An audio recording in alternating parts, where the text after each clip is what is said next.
ଭଗବାନଙ୍କର ଏ କି ବିଚିତ୍ର ସୃଷ୍ଟି। ଗରିବ ଅସହାୟ ପରିବାରର ଦୁଃଖ ସହିତ ରୋଗାଗ୍ରସ୍ତ ଶିଶୁର ଯନ୍ତ୍ରଣା। ଏ ହୃଦୟ ବିଦାରକ ଘଟଣା ହେଉଛି ଖଣି ଜିଲ୍ଲା କେନ୍ଦୁଝରର ହାଟଦିହ ବ୍ଲକ ଅନ୍ତର୍ଗତ ପଡ଼ିଆରିପଲ୍ଲୀ ଗ୍ରାମର। ଉକ୍ତ ଗ୍ରାମର ରମାକାନ୍ତ ପାତ୍ର ଓ ମିଲି ପାତ୍ରଙ୍କ 1.5 ବର୍ଷର ପୁଅର ଅସ୍ୱାଭାବିକ ଭାବେ ବଢ଼ୁଛି ମୁଣ୍ଡ।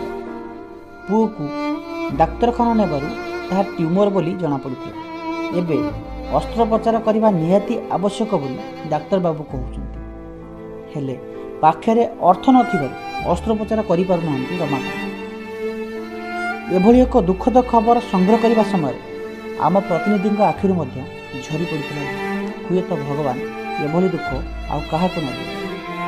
ତେବେ ସବୁଠୁ ବଡ଼ କଥା ହେଲା, ଖବର ପ୍ରସାରଣ ପରେ କେବେ ସରକାରଙ୍କ ଦୃଷ୍ଟି ପଡ଼ୁଛି ଏ ଗରିବ ଅସହାୟ ପରିବାର ଉପରେ, ଆଉ କେବେ ସରକାର ସାହାଯ୍ୟର ହାତ ବଢ଼ାଉଛନ୍ତି ଶିଶୁଟିର ଅସ୍ତ୍ରୋପଚାର କରିବା ପାଇଁ, ତାହା ଦେଖିବାକୁ ବାକି ରହିଲା।